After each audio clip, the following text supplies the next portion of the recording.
Assalamualaikum warahmatullahi wabarakatuh. Halo teman-teman, perkenalkan nama saya Safia Azahra dengan NIM 1901481. Saya berasal dari program studi Pendidikan Sosiologi kelas 5A. Video ini dibuat untuk memenuhi tugas mata kuliah Pemberdayaan Masyarakat Desa dan Kota dengan dosen pengampu yaitu Bapak Dr. Cikswabuana NPD dan Ibu Mirna Nur Alia Abdullah SOS MSI. Baik, pada video ini saya akan menjelaskan tentang program pemberdayaan ekonomi masyarakat khususnya bagi ibu-ibu di desa Tanjung Pering, Ogan Ilir, Sumatera Selatan. Nah, pemberdayaan ini akan menggunakan bahan yang mudah didapat, yaitu limbah plastik. Mengapa sih harus limbah plastik?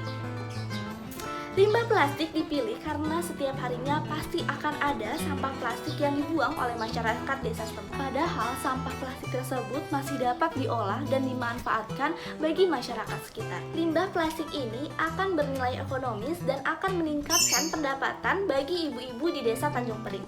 Selain itu juga, pemberdayaan ini akan meningkatkan dan mengembangkan potensi yang dimiliki ibu-ibu tersebut. Penerima manfaat dari program pemberdayaan ini yaitu ibu-ibu di desa ini, yang dimana notabene mata pencahariannya sebagai ibu rumah tangga. Langkah kegiatan dari program pemberdayaan yang akan diikuti oleh ibu-ibu ini yaitu step pertama harus dilakukan pemetaan potensi, di mana limbah plastik yang dibuang di desa Tanjung Pering dan kemampuan ibu-ibu rumah tangga dalam mengolah sampah plastik merupakan potensi yang dapat dan harus dikembangkan. Kedua, analisis potensi melalui SWOT untuk mengatur kekuatan, kelemahan, peluang, dan ancaman utama dalam kegiatan pemberdayaan ini. Strength, terdapat sumber daya manusia yang memiliki waktu luang dan kegiatan untuk bekerja. Weakness, belum adanya kesadaran dan pengetahuan dari ibu-ibu di desa ini untuk menyulap sampah plastik menjadi lebih bernilai ekonomis. Ketiga, opportunity, potensi yang dimiliki oleh ibu-ibu dalam berkreasi dan bekerja sehingga dapat mengembangkan usaha industri kreatif yaitu tas. Traits, tidak dianjurkan program ini jika program pemberdayaannya telah usai. Selanjutnya, penyusunan desain model. Yang pertama, pra-pemberdayaan. Sebelum melakukan pemberdayaan, terlebih dahulu menganalisis situasi, mengidentifikasi potensi dan masalah serta kebutuhan. Yang kedua, input. Daerah yang menjadi lokasi program pemberdayaan yang memiliki potensi, yaitu ibu-ibu rumah tangga dan limbah plastik yang bertebaran di desa. Yang ketiga, sosialisasi. Saya melakukan sosialisasi ini dengan memberikan pengetahuan kepada kelompok ibu-ibu tentang cara memanfaatkan limbah plastik menjadi kerajinan tas. Yang keempat, kegiatan. Kegiatan yang dapat dilakukan adalah pengumpulan limbah plastik yang dapat digunakan sebagai bahan untuk pembuatan tas dan praktek cara pembuatan tas dari bahan limbah plastik. Tujuan dan output dari pemberdayaan ini untuk meningkatkan potensi yang dimiliki oleh kelompok ibu-ibu di desa Tanjung Pering. Output yang didapat yaitu limbah plastik yang bertebaran dapat termanfaatkan dengan baik. Hasil dari kerajinan yang telah dibuat bisa dijual dan hasilnya dapat digunakan untuk menambah pemasukan bagi ibu-ibu di desa Tanjung Pering. Selain itu, dengan adanya kegiatan ini, ibu-ibu juga secara tidak langsung berpartisipasi dalam mengurangi pencemaran lingkungan.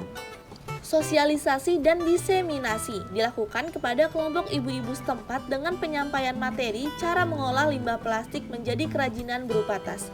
Selanjutnya, pembentukan kelompok usaha dan produktif dilakukan dengan cara pembagian kelompok menjadi dua bagian, yaitu kelompok 1, ibu-ibu yang mengumpulkan dan membersihkan limbah plastik. Yang kedua, kelompok ibu-ibu yang mengolah dan memasarkan hasil kerajinannya yang telah disulap menjadi tas. Selanjutnya, penguatan kelembagaan keuangan mikro berbasis koperasi dengan mengajukan usaha rumahan yang dilakukan ke Dinas Koperasi di daerah Ogan Ilir bisa menjadi peluang untuk mengembangkan usaha industri rumahan ini menjadi lebih maju. Konsultasi dan pendampingan. Dalam prosesnya, ibu-ibu ini didampingi dan diberikan pelatihan dari awal pengumpulan limbah plastik hingga memasarkan kepada konsumen. Lalu monitoring dan evaluasi, di mana kegiatan ibu-ibu ini akan dimonitoring langsung untuk memastikan apakah tas yang telah dibuat telah sesuai dengan standar yang telah ditentukan.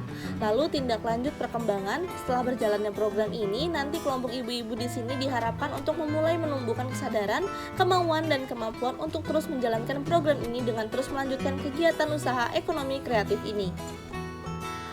Pada program pemberdayaan ini menggunakan prinsip-prinsip keterbukaan, partisipasi, karakteristik lokal, dan berkelanjutan.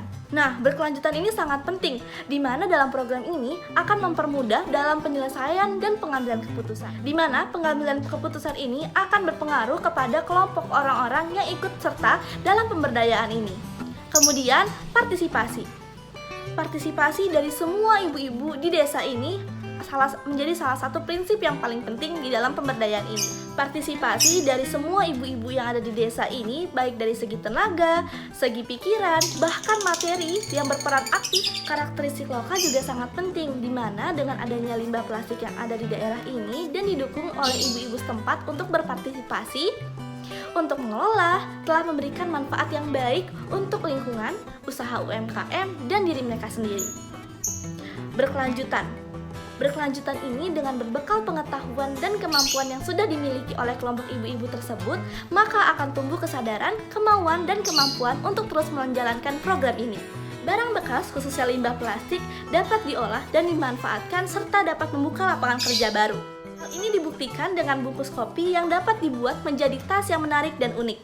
Proses pembuatannya tidak memerlukan banyak modal besar karena hanya memanfaatkan barang bekas yang ada. Cara pembuatannya juga hanya tinggal menganyam potongan-potongan bungkus kopi. Setelah itu dalam pelaksanaan kegiatannya juga dapat dengan menggunakan metode persiapan, pelaksanaan program, dan pengabdian dan evaluasi. Proses pengabdiannya juga dapat dengan cara terjun langsung ke lingkungan untuk memperkenalkan karya ini. Kegiatan pengabdian ini cukup baik untuk dilaksanakan karena dapat meminimalisir pencemaran lingkungan oleh limbah plastik dan mengembangkan inovasi masyarakat di desa setempat. Akhir kata dari saya, wassalamualaikum warahmatullahi wabarakatuh.